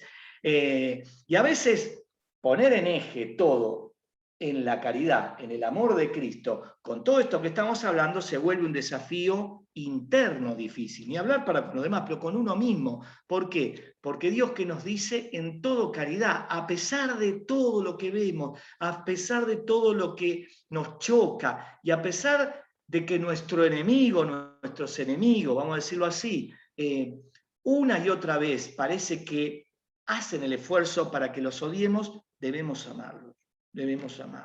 Eso no quita renunciar a la lucha, pero saber que la lucha es desde la caridad. Por eso dice, el precepto evangélico de la caridad ilumina el significado de la convivencia. A pesar de todo tenemos que convivir. Y la visión cristiana de la sociedad política otorga la máxima importancia al valor de la comunidad. Vuelvo la bajada a tierra. ¿Qué estamos viviendo hoy en día? En términos filosóficos, en términos políticos y en términos teológicos también. Es desde los centros de poder, tema más largo, lo cito así genérico, pero porque es muy largo explicar quiénes son esos centros. Pero lo que se está destruyendo día a día es la comunidad. Las fuerzas vivas, esto lo vamos a ver en una pantallita que viene ahora, yo voy a acelerar igual un poquito, pero se está minando, hay una guerra de zapa a todos los cuerpos intermedios naturales de la sociedad, empezando por el central, que es la familia.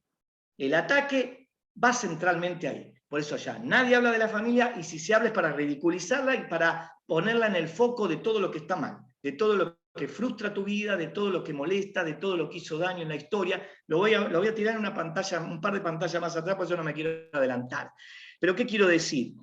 La Iglesia lo que sostiene es que el centro donde se desarrolla el ser humano en su plenitud es en una comunidad que tiene grupos que naturalmente la construyen. Esto que no tantas décadas atrás constituían justamente la escuela, los clubes, empezando por la familia, sin idealizarla, pero tampoco demonizándola como hoy. La familia, el padre, la madre, los hijos, familia extendida, los abuelos, era el centro a partir del cual salíamos todos. Y después estaba la escuela, después estaban los clubes de barrio, las instituciones religiosas que estaban ancladas, quiero decir, estaban formaban parte de la raíz de esa sociedad, de la raíz de esa comunidad, sea de ese barrio, de esa provincia, de esa nación. Todo eso es lo que se está atacando, porque lo que se necesita es un individuo como lo que señalabas vos, Ignacio, alienado, atomizado, que no esté religado a nada. Por eso también hay un ataque tan fuerte a todo lo religioso, desde todos los planos, ni hablar desde el mundo del entretenimiento, las películas, Netflix y demás. Lo que se busca es un individuo que esté completamente huérfano de todo, salvo de consumir. Eso sí. Hay un fundamento filosófico desde la filosofía natural, ¿no? De la filosofía de la naturaleza, con respecto a la familia. Y la pregunta es la siguiente, ¿no? Para poder dilucidar esto. ¿Quién tiene más derecho de educar a los hijos de una comunidad política? ¿El Estado o los grupos de poder o los padres, ¿no? O la misma familia? ¿Quién inculca esos valores? ¿Quién decide qué valores inculcar? ¿No? ¿Quién tiene la potestad? ¿El Estado o la familia, los padres? Es una pregunta que nosotros nos tenemos que responder, ¿no? Porque esto se dio en el debate de la ESI, esto se dio en el debate del aborto.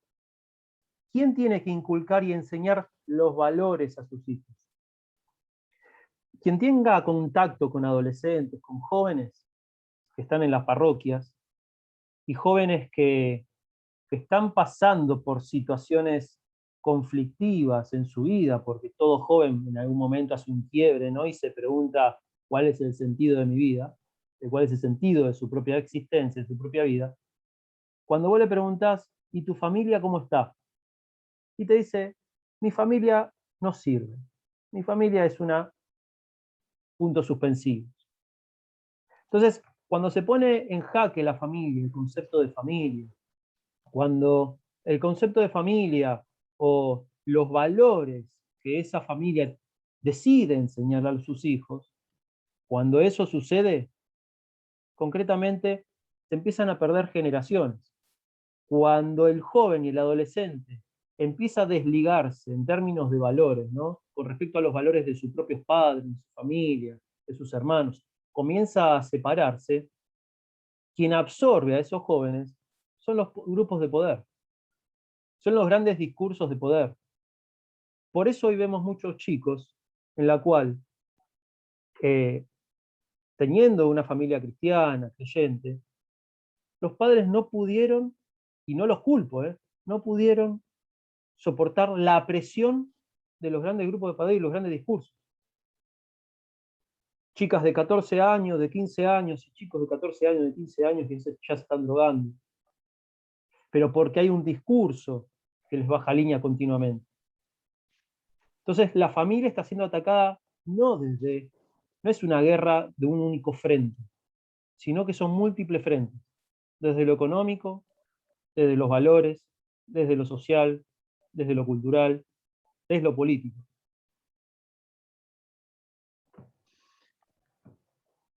Alfredo. Sí, estaba viendo. Una cosita sola, Mauro, sí. Antes que me olvide. Vos lo que vos decís está refrendado. Por ejemplo, estamos hablando acá con Vero, de que vos la figura que ponen de los padres muchas veces en las series que vos decís, Alfredo, de Netflix, o sin ir más lejos, en Los Simpson, ¿no es cierto? Que ponen la figura de un padre endeble y torpe, ¿no es cierto? No ponen la figura de un padre fuerte que educa bien a su hijo, sino que más bien Bart Simpson es como que lo supera y lo da vuelta y media al padre. Entonces, esa serie, aunque parezca graciosa, va inculcando, bombardeando quizás la cabeza de quienes lo ven, si no están lo suficientemente fuertes como para poder discernir claramente lo que ven, evidentemente que lo toman como un modelo. Hay series al rolete de ese tipo de cuestiones, y ni que hablar de otras tantas de otras tantas cuestiones parecidas. Porque se me viene a la cabeza Los Simpson, ¿no? Que justamente refrenda, o sea, ese modelo, ese antihéroe, ese padre antihéroe que muestran, es lo que refrenda un poco diciendo, bueno, miren, los padres son debiluchos y el pibe hace lo que se le canta y nadie le dice nada. Al contrario, lo aplauden y le dice, dale para adelante, hacia el precipicio, pero seguir para adelante. Entonces esos son los modelos que se consumen justamente, ¿no es cierto? Entonces los padres quedan como, digamos, como endebles, como que la autoridad, justamente Alfredo, lo que vos hablabas mucho de la autoridad, ¿no?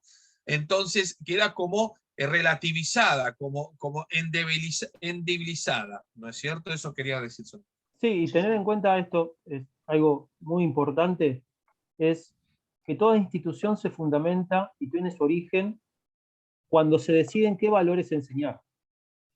Es decir, cuando una institución surge es porque está fundamentada en determinados valores, que son concretamente los objetivos, ¿sí?, de esa misma institución.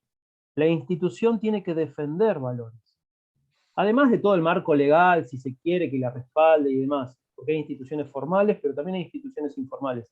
Cuando una familia no tiene claro los valores, o no se saben concretamente cuáles son sus valores, pero a su vez está siendo atacada por múltiples dimensiones, lo que sucede es que ese concepto de familia o ese concepto de institución comienza a licuarse, comienza a relativizarse, comienza, de alguna manera, un gran sociólogo, ¿no?, que ya murió, dice, comienza a ser más light, ¿no? La época de la liquidez, en la cual todo es efímero, todo pasa, todo cambia. No importa si pasa a ser del agua al aceite, todo cambia. Entonces, cuando eso sucede, empieza la crisis concreta, la crisis existencial de todas las instituciones. Y que las instituciones están compuestas por personas, persona humana. Por eso hoy ves, ¿no? Hoy uno puede llegar a ver cómo todas las instituciones están puestas en jaque. Ninguna institución hoy es tan firme en nuestro país. Y realmente a veces digo y aplaudo, ¿no?, que una plataforma política tenga el título de valores, esa palabra. Hay que ser valiente para defender esa palabra. Perdón, me parecía que Adolfo estaba levantando la mano, justamente.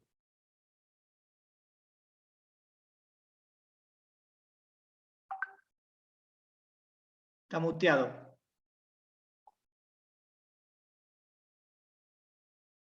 Estás muteado, Adolfo. No se, Hola. no se escucha, Adolfo. Ahora sí, a ahí ver. se escucha perfecto. Ahora sí. Buenas noches. Llegando tarde como siempre después del trabajo. Lo que me llamó la atención, o sea, fue en todas las intervenciones que hablaban, o sea, de que la familia está en base a la caridad. Yo creo que tenemos que ir un poco más allá, basados en los 10 mandamientos que Dios nos dio. Amarás a Dios sobre todas las cosas. O sea, la palabra clave en este caso es el amor. El amor se ha dejado de dar en las familias, el ser humano. Es por eso que se está desintegrando la familia, es por eso que en busca de bienestar, en busca de placer, en busca de superación, el papá, la mamá ha dejado la casa, ha dejado los hijos, ¿no?, dejando de dar amor, ¿no? Y creo que todo en los 10 mandamientos está: amarás a tu prójimo, ama a tu enemigo, ama esto. O sea, ese es el principal fundamento. Y nosotros, que ahora estamos entrando al área política, tenemos que empezar a hablar del amor, no de la caridad. La caridad es como si tuvieses lástima de alguien, hay que ayudarle, pobrecito, no, sino que hay que darle amor. El amor va a levantar el ánimo, el amor levanta vidas, esto es lo primordial, ¿no? Hoy, por ejemplo, estaba con una paciente, soy médico, y me dice: yo a mis hijos no les abrazo hace 2 años.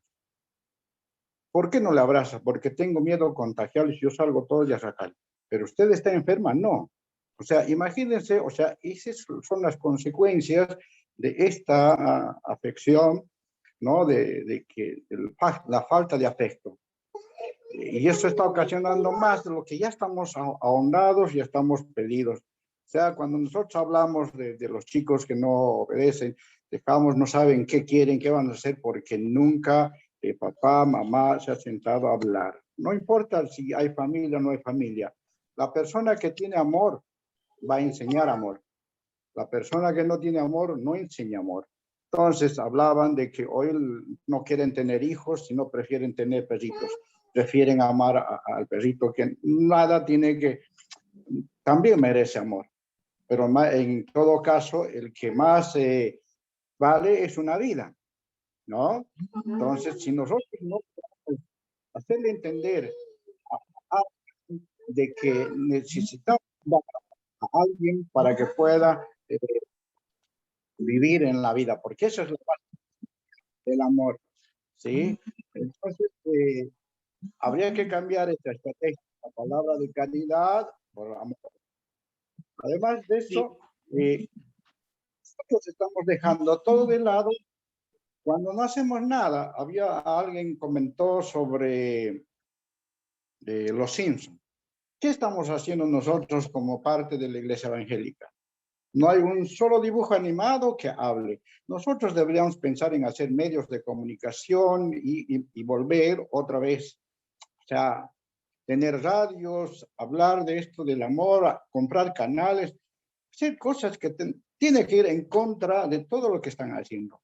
Va a haber gente que va a mirar el canal y ver que, o sea, van a dar cuenta. Ese tiene que ser nuestro trabajo. Al momento de nosotros entrar al área política, no tenemos que olvidarnos de sembrar ese amor.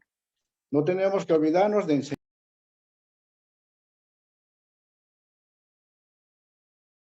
Lo perdimos. Se muteó.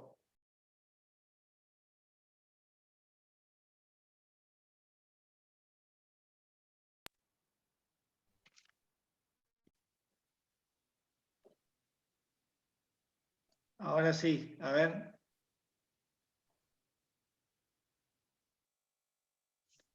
¿Nos escuchás, Adolfo? Sí, lo escucho. Ah, porque habías quedado muteado de nuevo. Se ve que sin querer habrás tocado y habías quedado muteado, pero se escuchó igual. Yo quería hacer una aclaración respecto, pero más que nada una aclaración conceptual, nada más. Cuando mencioné caridad, es que claro, ¿qué pasa? La palabra caridad en nuestra cultura, en la cultura cotidiana, por decirlo así, se malentendió y se terminó convirtiendo en sinónimo de beneficencia, de esto que decías vos, Adolfo, es decir, uno entiende la caridad como la limona, lo que uno da, lo que le sobra de sí mismo incluso. Yo mencioné la caridad en el sentido teológico de lo que quiere decir el magisterio de la Iglesia, que es el amor pleno, que solo puede ser concebido desde el amor de Dios, el amor de Cristo, ¿no? Y quise ser fiel a la fuente, que menciona la palabra caridad, pero desde ahí, no desde el concepto de caridad como beneficencia, como de ayudita. Pero está bien lo que vos señalás porque en general la gente en promedio lo entiende así. Cuando uno habla de caridad dice, bueno, le vas a dar una limonada, le das una ropa a alguien que no tiene, y bueno, sí, puede ser un gesto de amor profundo eso, según como uno lo haga. Pero acá se refiere a la caridad en el sentido original y profundo de la palabra. Pero digo para que se entienda en qué sentido lo planteé yo al inicio de la charla. Pero obviamente sí, todo lo que decís, Adolfo, es así. Es un poco lo que veníamos hablando. El dar el 100% de cada uno de nosotros es lo que va a sembrar un cambio cuando Dios disponga de esta etapa del mundo y de esta etapa de la historia. Por eso sabemos que Jesucristo es el Señor de la historia. El almanaque, bueno, es un tema de uno, pero a nosotros nos queda esto, redoblar el esfuerzo en cada cosa de las que podemos. Vos como médico, o como padre, uno como amigo, como lo que sea, como docente, ahí es donde está. La batalla es, por decirlo así, ¿no? Tampoco quiero abusar de los términos épicos, pero el construir es día a día donde nos toca. Y esto también es construir, porque estamos fortaleciendo los elementos que nos dan fundamentos para la acción cotidiana, para lo que hacemos día a día. Pero bueno, siguiendo un poco para ir avanzando, igual celebro siempre que se dé este intercambio y no todo lo contrario, ¿no? Donde hay una especie de maestro ciruela que habla y los demás están del otro lado diciendo, bueno, prefiero esto. Pero sí también trato de que podamos ir avanzando un poquito en los temas que nos habíamos como comprometido, ¿no? ¿Qué nos dice la Iglesia respecto a la autoridad política? Primero nos dice tres cositas puntuales que yo seleccioné. Que es natural que haya una autoridad, es natural. Lo dice de manera larga, yo lo estoy diciendo cortito, es natural. Está en la naturaleza humana que al organizarse la convivencia entre prójimos, vamos a decirlo así, aparece la necesidad de organizar ese grupo humano. Y cuanto más grande y complejo es un grupo humano, ni hablar de nuestras sociedades contemporáneas, mayor es la necesidad de una autoridad que regule esa convivencia. Entonces dice la Iglesia, la autoridad es necesaria, es natural, y es insustituible. La autoridad política es insustituible. Eso no quiere decir, me estoy avanzando las pantallitas, que haga lo que haga está bien. Estamos hablando fácil. La autoridad política es necesaria siempre. Es natural, es un principio del derecho natural que tiene que haber una autoridad política que organice la convivencia. La Iglesia no postula el anarquismo. Y esa autoridad política que organiza al conjunto, a la polis, es insustituible, no hay otra cosa que pueda ocupar su lugar. Guarda con los tiempos que vivimos porque están queriendo también sustituir esas autoridades de la comunidad política, pero eso lo dejo. Pero guarda, después va a seguir más adelante, a decir, pero guarda, no de cualquier manera, no de cualquier manera. No es que cualquier autoridad política haga lo que haga está bien porque es la autoridad. No. ¿Qué nos va a decir el magisterio? Dice, la autoridad política debe garantizar la vida ordenada y recta de la comunidad. O sea, tiene que ayudar a que esa comunidad pueda funcionar todos los días de manera estable, de manera segura, de manera ordenada y recta. ¿Recta a qué se refiere? Con ajuste a la razón y a la ley moral que Dios puso en nuestros corazones. Sí, atenti con esto, porque nos va a religar a lo que vimos antes como principio de subsidiariedad. Sin suplantar la libre actividad de las personas y de los grupos, sino disciplinando a la sociedad en general en lo que sea necesario y orientándola hacia el bien común. Esa es la función que tiene la autoridad política, esa es la función que tiene el gobierno en la instancia que sea.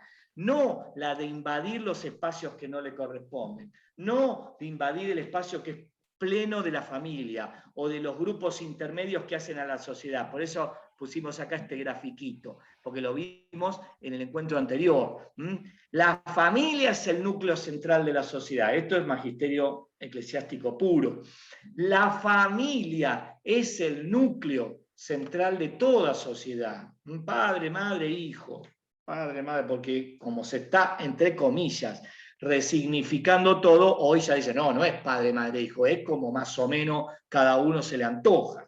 Y si puede ser sin padre, sin madre, y dos madres, dos padres, bueno, no vamos a entrar por ahí, no vamos a entrar por ahí.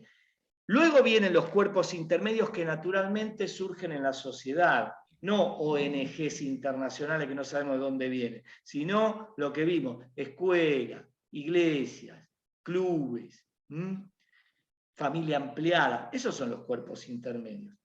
Y como autoridad superior para organizar lo que se da naturalmente en comunidad, aparece el Estado con su autoridad, su formato político, que es el gobierno. En ese orden van las cosas, y cada una de estas tres instancias tiene una función. Pero claro, como todo esto, como bien decía Ignacio hace un rato atrás, está como en descomposición, en cuestionamiento permanente, hoy puede parecer casi insólito. Si yo le explico esto a un chico del colegio cuando doy clase y no se lo explico, no lo preparo muy bien, no entiende nada de esto. No entiende nada, porque esos cuerpos intermedios se fueron descomponiendo y se trata de que desaparezcan directamente. Ese es el escenario de época. Eso no quiere decir que va a suceder, quiere decir que se trata que pase eso. Gracias a Dios no va a suceder, porque a medida que una fuerza empuja, la otra reacciona en el sentido contrario. Es decir, las familias se siguen reproduciendo, las instancias de barrio siguen existiendo, y los cristianos nos seguimos formando para que eso no pase. Pero está raro el ambiente, nada más que eso, porque está raro, pero nosotros estamos construyendo en el sentido correcto y contrario a todo esto raro que vemos. Y por último, dice, el sujeto de la autoridad política es el pueblo, considerado en su totalidad como titular de la soberanía. Entonces, nuestras autoridades ejercen temporariamente un poder que le concede el pueblo. Después podemos saber lo que dice la Iglesia sobre la democracia, pero bueno, esta es la situación. Esto es lo que nos dice el magisterio sobre la autoridad política y cómo se interrelaciona con otros cuerpos de la sociedad que debe respetar. Y acá aparece otra cosita, otro concepto importante, que es que la autoridad política debe entenderse como una fuerza moral y moralizante. Si no cumple eso, que ahora vamos a ver qué es, aparecen otras cosas que vamos a ver después, que es hasta qué punto yo como ciudadano estoy obligado a obedecer cualquier cosa que emane de esa autoridad política. Guarda con esto. Y hay que ser delicado en el tratamiento del tema. Pero la autoridad, va a decir la Iglesia, es una fuerza, o debe ser una fuerza moral. Debe dejarse guiar por la ley moral.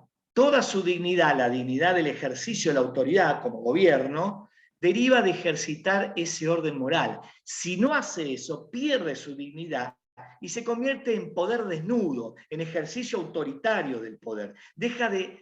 No es fiel a su esencia. Si se inmoraliza y empieza a hacer cualquier cosa, vamos a decirlo así, y contradice la ley moral, pierde su legitimidad política. Y el ciudadano pierde la obligación de tener que obedecer cualquier cosa. Guarda con esto. Por eso dice que el gobierno debe reconocer, los gobiernos deben reconocer y promover los valores humanos y morales esenciales, guarda con esta palabrita, innatos. Obvio que esto también está en cuestionamiento. Hay valores que ya nos vienen por nuestra condición de hijos de Dios. Están inscritos en la persona humana. Por eso nadie necesita que se le explique en ningún lugar del mundo por qué no tiene que matar a otro. Después se le explica, sí, pero de antemano hay algo en mi conciencia que dice que no tengo que matar al que tengo al lado. Y acá resaltar algo, Sí. que son ejemplos concretos que quisiera decir para ver esto, ¿no? Cuando la autoridad no está fundamentada en una ley moral, es decir, cuando no está fundamentada en valores concretos, que son los que veníamos hablando y hasta recién, ¿no? Que Alfredo los mencionó, la dignidad de la persona humana, el bien común, etcétera, que son valores concretos y claros, no son muy diferentes, no tienen engaños en su razonamiento conceptual. Pero si vamos a la realidad concreta, uno se pone a fijar esto, y retomo el tema de las instituciones como ejemplo. Institución educativa. Cuando no se promueve la educación a nivel moral, vemos casos educativos del ejercicio de la educación que son funestos, ¿sí? Que son un desastre concreto. Cuando no se dignifica a la persona dándole trabajo, lo que la persona te devuelve es concretamente el no trabajar, ¿sí? Cuando la autoridad concretamente no promueve la dignificación de la persona a través del trabajo, lo que está promoviendo es todo lo contrario. Cuando la autoridad, en vez de ejercer la justicia, ¿sí? Por medio de las instituciones que intermedian y demás, lo que hace es promover la injusticia, tenemos el nivel de inseguridad que tenemos. Entonces, y el nivel de corrupción que tenemos. Entonces, cuando la autoridad no actúa con fuerza moral legítima y legitimada, cuando eso no se da, concretamente en la realidad se pueden empezar a ver casos concretos de cómo la comunidad política comienza a desvirtuarse, ¿sí? Y esto es claro, ¿sí? Porque si vamos al caso, podemos ver cómo concretamente toda la libertad de la persona comienza a ser avasallada y cada persona empieza a actuar individualmente desvinculada del bien común, desvinculada de este valor supremo que es el bien común, ¿no? En la cual todos tenemos que ir hacia él. Entonces, esto me pareció interesante, que el actuar de la autoridad política de alguna manera tiene que ir en representación del actuar del pueblo, de la comunidad en total. Si la autoridad no actúa de acuerdo a este fundamento moral, de acuerdo a esta ley moral, todas las instituciones comienzan a desvirtuarse. Y el actuar de las personas que forman parte de esas instituciones también comienzan a desvirtuarse. Te dejo, Alfredo. Sí, sí. Por eso justamente todo esto, un poco también lo que señalaba Mauro recién, de cómo los principios que deberían regir la acción política en sus distintos niveles van como tomando una deriva de mínima inadecuada, inapropiada o hasta de máxima perversa, reconvertir en malo lo que debería ser bueno. Y cito esto nada más que para ir conectando los mundos. ¿Qué pasa? En la acción política, en la política, digo, la política de Estado y las políticas partidarias, donde se hace política o se intenta llegar al poder político a través de elecciones y demás. En esos ámbitos, yo hace 1000 años que no milito partidariamente, pero milité bastante tiempo atrás. Hay un riesgo, que es el del microclima. ¿Qué es el microclima? Uno está tan imbuido en el día a día de lo que va haciendo en su fuerza política o en el lugar que ocupa en el Estado, sea a nivel legislativo, a nivel ejecutivo, que aparece, llevándolo a un plano un poco más elaborado en el pensamiento, esta idea que es con la que generalmente funciona nuestra clase política, que es tomada de Maquiavelo. Por eso pusimos acá una pequeña caricatura del considerado, de alguna manera, el padre de la ciencia política moderna para muchos. ¿Qué decía Maquiavelo? La política tiene sus propias leyes. No molesten, por decirlo en un lenguaje sencillo. La política tiene sus reglas y el que hace política, sobre todo el que gobierna, tiene que hacer lo que sea necesario para hacer fuerte el Estado, acumular poder y mantenerse ahí. Nuestras clases dirigentes en general tal vez no lo piensan filosóficamente, pero funcionan así. Con esto no quiero, ¿y qué sería esto? Por eso lo pusimos en la misma pantalla. Esto, o sea, Maquiavelo, es todo lo contrario de lo que estamos viendo nosotros. Ahora hay que ser realistas. Es verdad que en el ejercicio práctico de la política uno está permanentemente desafiado a negociar inteligentemente y sabiamente con la realidad. ¿Qué quiere decir? Que no es tan sencillo en la práctica llevar el día a día de estos principios y de estos fundamentos. Pero por eso hay que formarse y hay que ejercitarse. Pero eso no va a reemplazar lo primigenio, que es el amor entendido en que es Dios quien nos va a dar el discernimiento para zanjar cada uno de esos desafíos. Pero, ¿qué quiero decir con esto? El grueso de la clase dirigente, no solo en política, en distintos otros estamentos también, funciona con esta lógica. Esto es política, acá se hace lo que hay que hacer. Si hay que manipular, se manipula, si hay que mentir, se miente, si hay que hacer asistencialismo puro y tener atrapada a la gente con prebendas, se las tiene, si hay que vender el voto, se lo vende, etcétera, etcétera, etcétera. Bueno, en ese escenario nos movemos. Hay una filosofía política que es totalmente ajena y opuesta a esta que estamos compartiendo acá. Pero es un desafío más al que nos tenemos que animar, cada cual en su lugar. Pero lo comento acá porque es un ámbito donde estamos hablando con militantes o con personas que están en el ejercicio diario de la política en distintos niveles. Entonces hay que tener en cuenta saber que te moves en un microclima, que es el que paga hoy la clase dirigente cuando encuentra que no votan lo que creían que los iban a votar, porque se alejan tanto del clima del mundo real, de la sociedad real, que creen, esto es mío, esto no lo dice ningún papa, ni el magisterio, esto es mío, dice, que creen que se pueden dar el lujo de, mientras tenés niveles de desempleo, de pobreza, de hambre, gigantescos y obscenos para un país como el nuestro, ellos te pueden hablar, con perdón de la expresión, porque lo voy a hacer literal, del faso, del goce y del garche. O sea, a ese nivel de disociación te lleva el microclima. Si no tenés un cable a tierra con la gente común real todos los días, pasa esto. Le bajan esa agenda, porque también se la bajan, es largo de explicar, pero no lo dicen solo porque les parece inteligente, que no lo es, sino porque alguien le está diciendo tenés que hablar de estos temas y no de otros. Y tenés que meter esos temas en la cabeza. Bueno, por suerte, Dios, que escribe derecho en renglones torcidos, le dice cada tanto, bueno, la gente, aunque le insististe con eso, no necesita que le enseñes eso. Si lo hace, ya lo sabe hacer. Y si no, no lo quiere hacer. Pero resolvele, de nuevo, trabajo, resolvele seguridad, educación, salud, justicia, empleo, hambre. El garche, el goce y el faso, deja que ya veremos quién hace eso y cómo se resuelve, o si quieren hacerlo o no. Pero bueno, se enfrascan tanto en Maquiavelo que se olvidan de cosas más sencillas, que es la de la vida cotidiana.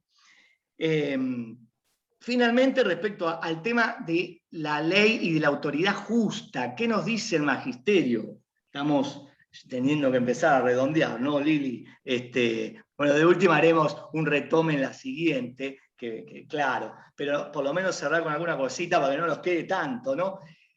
La autoridad política debe emitir leyes justas, es decir, y volvemos al origen de todo esto, conforme, esas leyes deben ser conformes a la dignidad de la persona humana y a los dictámenes de la recta razón que puso Dios en nuestras conciencias. Y el orden moral inscripto en la persona viene a su vez del orden divino. Y final, remate, yo lo sinteticé, pero las palabras son las mismas, nada más que en vez de poner la frase te la simplifiqué en una fórmula. ¿Qué nos dice el magisterio? Ley inicua es violencia. ¿Qué quiere decir? La ley que no es justa, de alguna manera u otra, en distintas escalas, es el ejercicio violento del poder. Porque como es ley positiva, o sea, la ley de los hombres en una sociedad, me obliga a cumplirla. Pero como es injusta, me pone en un dilema moral dramático.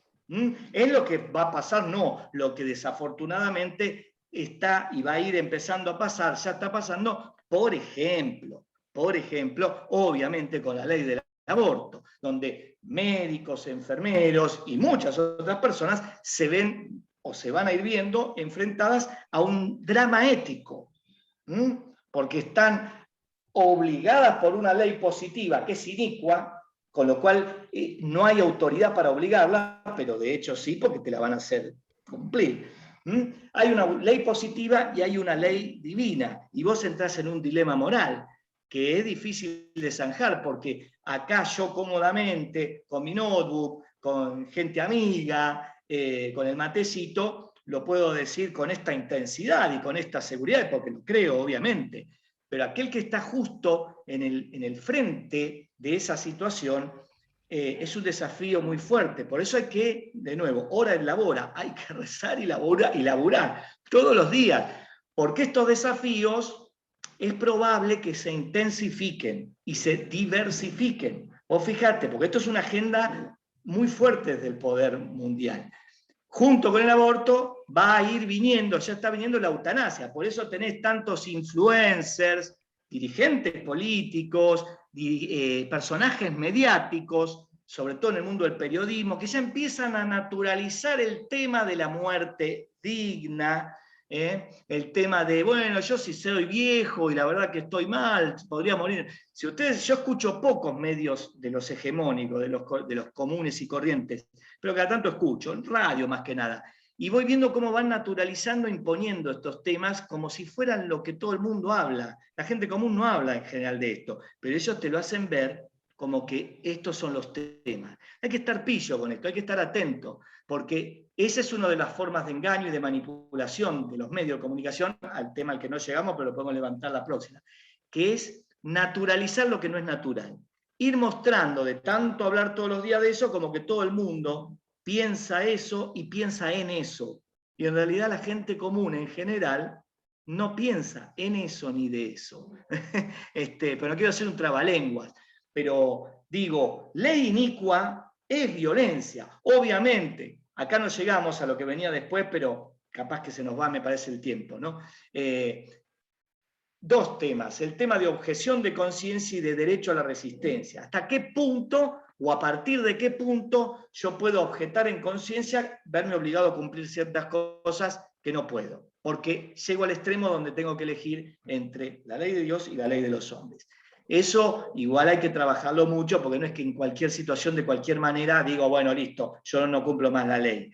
Pero hay situaciones en las que empieza a aparecer. Y el derecho a la resistencia es más delicado todavía, porque implica incluso la resistencia material, es decir, oponerse a la autoridad establecida de una manera sistemática y organizada. Y para eso se tienen que cumplir ciertas condiciones.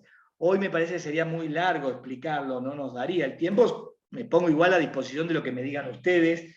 Yo retomaría la próxima con estos dos temas, ¿no? El derecho de resistencia y la objeción de conciencia, Sí, si les parece bien, sí, que para ir venía. enganchando después lo que sigue. Sí. Pero bueno, pido disculpas, pedimos disculpas si tal vez los tiempos se nos dilatan a veces, pero me parece que también lo más saludable es que se den estos intercambios, ¿no? Porque Totalmente. si no, estamos siendo incoherentes con lo que acabamos de predicar, digamos. Esto es un encuentro entre hermanos, entre prójimos, y si el que da la charla o la pone a compartir, dice, no, bueno, muy lindo tuyo, pero mira, acá yo ya armé, están mis pantallas, están cosas, se calla sería una ridiculez, ¿no? Y sería todo mal, ¿no? Entonces prefiero que se dé esto y que, bueno, si nos van quedando, obviamente que todo este material yo lo voy a dejar, lo voy a compartir para que después quede como, para que quede, ¿no? Y que circule. Esto no, acá no hay derechos de autor ni nada parecido. Es más, los preparamos específicamente para este encuentro, así que luego va a quedar. Y lo que no lleguemos a ver expresamente va a quedar en el material que ustedes después pueden compartir y circular. Perfecto. Sí, ahí la verdad que muy rico, muy rico las intervenciones, les agradezco la participación, en la intervención, en preguntar, en consultar, y está genial porque es como todos aprendemos, ¿no? De alguna manera. Así que los quería invitar a, bueno, si les compartimos la pantalla y podemos poner nuestras pantallas, así podemos sacar una foto. Ah, sí. Y bueno, decirles, muy importante, es que como el próximo viernes es feriado, yo todavía no supe entender a qué feriado se da, si es del 12 de octubre o es el 8 o es el 11, pero bueno, eso es turístico, Lili, es turístico. Turístico, bueno. Desdoblaron el 12 de octubre. Desdoblaron el 12, ahí está, esa es la respuesta que me faltaba. Así que bueno, vamos a hacerlo el próximo viernes, ¿sí? Que va a ser el 15 de octubre a la misma hora, y bueno, vamos a estar invitándolos y bueno, mandándoles los flyers para invitarlos, ¿sí? Les agradezco a todos la participación, el compromiso, y bueno, saco la foto, ¿sí? A ver, qué tan linda. Venimos acá. Espérenme un segundito. Ahí va. Perfecto. Bueno, una última cosita. Esto se está, ahora dejo de